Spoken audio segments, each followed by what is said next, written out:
Hello, this is Joseph Holbrook, the professor for Latin American history, and I'm going to talk today about Brazil in the 19th century. This is a supplement to Chapter 10 of Martin Wasserman's book, but it's not from their book. This is a supplement, as I said. So I'm going to specifically be talking about Brazil in the second half of the 19th century under the Empire, and the end of the Empire, and a little bit about the early days, perhaps, of the Republic. So let us begin. By mid-century, the Empire of Brazil achieved stability. Unlike most of the other Spanish-speaking Latin American countries, the Empire of Brazil, because of its political structure and continuity, was fairly stable. It survived for another 4 decades. Pedro II, the third ruler of the Empire of Brazil, or at least the Kingdom of Brazil, was declared to be of age to govern at age 15. He had been made emperor at age 5, but of course he didn't govern. There was a group of regents that governed in his behalf. But at 15 he took up rule himself. He reigned until 1889. In 1842 there was a series of regionalist uprisings that had to be put down in order to maintain the integrity of the empire. There was an agreement among the elites that the nation-state was paramount. In 1849, there was a major new push to the south to secure the southern borders with Argentina and Uruguay, giving it the status of a hemispheric power. Brazil was independent and was growing economically and in a number of other important ways.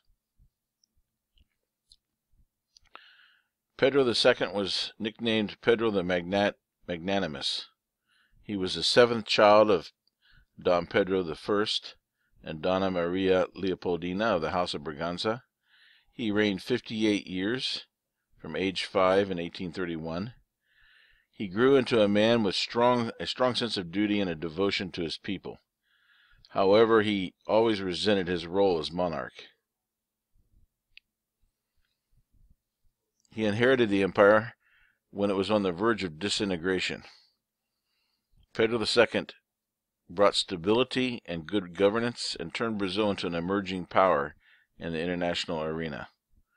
The nation was distinguished from its Hispanic neighbors on account of its political stability, its freedom of speech, its respect for civil rights, its vibrant economic growth, and for its representative parliamentary monarchy, something that the Spanish countries may have envied, especially in the time of Simon Bolivar and San Martin.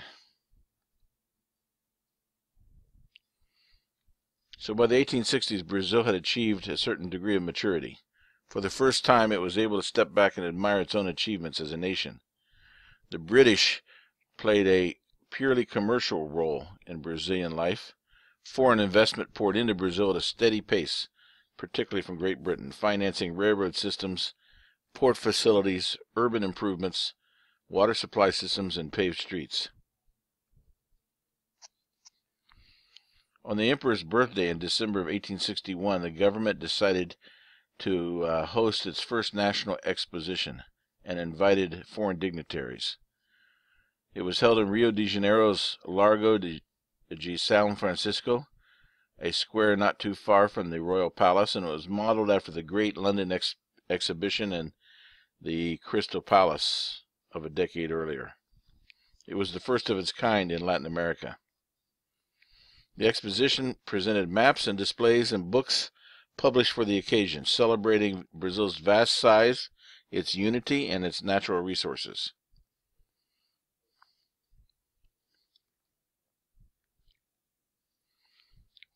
But trouble loomed on the horizon, particularly in the form of the Paraguayan War, which began in 1865. It was also known as the War of the Triple Alliance, the Triple Alliance being Brazil, Argentina, and Uruguay.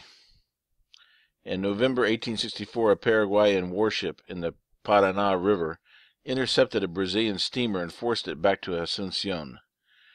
The dictator of Paraguay was Francisco Solano Lopez, a caudillo, and undoubtedly a paranoid narcissist who was the dictator. He was the third in a row to be the dictator of Paraguay, which had begun with Paraguayan independence in 1813 under Dr. Francia. The passengers and crew of the Brazilian vessel, including the governor-elect of the frontier province of Mato Grosso, were arrested and held in a prison camp. Solano Lopez appeared to have deliberately provoked the incident. Solano Lopez used the Brazilian ship's flag as a rug in his presidential office. Paraguay blamed Brazil for upsetting the balance of power in the region by invading Uruguay a few months earlier. It considered Brazil an aggressive imperial power. Brazil, for its part, despised the Paraguayan ruler. This is a picture of Solano Lopez. The three nations, Argentina, Brazil, and Uruguay, formed the Triple Alliance and waged war against Paraguay for the next 6 years. Apparently, it's quoted that the Emperor Don Pedro II said a little war with Paraguay would be a good stimulus for our national patriotism. He greatly underestimated the challenge that was before them. Paraguayan resistance was tenacious. Brazil had emerged as a powerful nation in South America, but its armed forces were still relatively weak. On the contrary, the Paraguayan dictators, the three in a row, had built a powerful army made up almost entirely of Guarani Indians. Argentina was also weak after the fall of Juan Manuel de Rosas in 1852. And Uruguay was nothing more than a frontier province. This is a picture of some of the Paraguayan cavalry soldiers. So the war began, and it dragged on and on, seemingly without end. The allies, particularly in Brazil, had expected a quick victory, but this was not to be. And during this delayed, ongoing war of 6 years, Pedro's popularity began to wane. The Argentines and Uruguayans eventually withdrew, leaving the war effort almost entirely to Brazil. Brazilian troops were not accustomed to jungle fighting in the guerrilla style and were inadequately trained and equipped.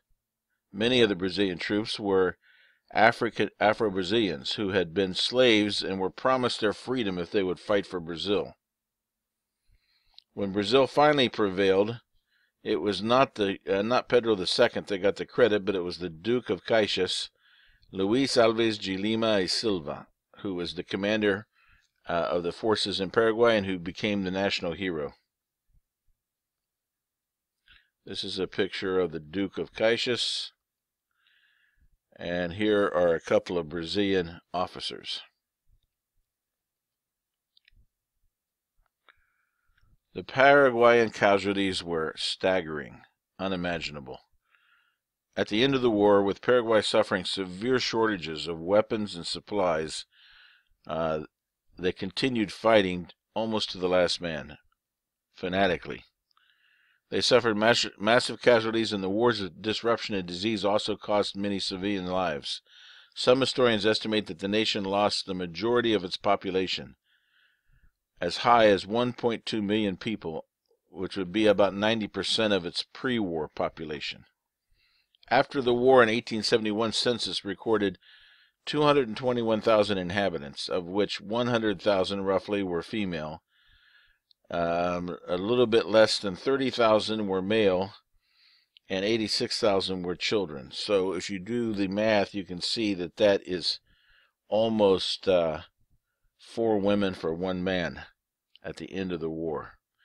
This created a gender imbalance in Paraguay that lasted throughout the rest of the 19th century and even into the 20th century.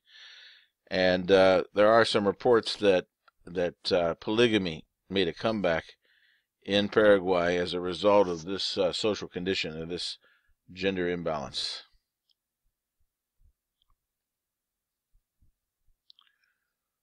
The war had cost Pedro a good bit of his political capital. Although he was personally still popular with many Brazilians, a lot of politicians blamed him for the defeats and setbacks of the war. It also shifted support away from the monarchy. Many unemployed veterans joined capoeira street gangs, which was a martial art.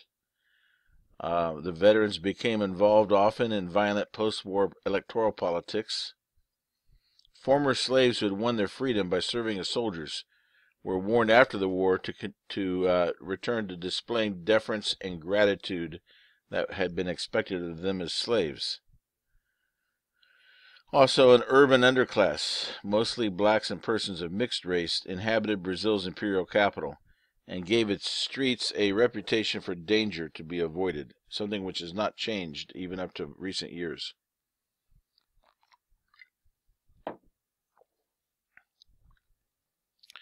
So this is the situation in Brazil at the end of the 19th century. I will add here that Dona Maria Isabel, the daughter of Pedro II, ended slavery in 1889 while Don Pedro was in Europe seeking medical attention. And within a few months, the empire came to an end, and Pedro was forced to leave Brazil. He actually didn't want to continue as emperor and made very little attempt to try to resist the coup against the empire, and so the empire fell in 1889, and Brazil became a republic and developed its new Republican Constitution in 1891. And we will stop here. Thank you for your time and attention.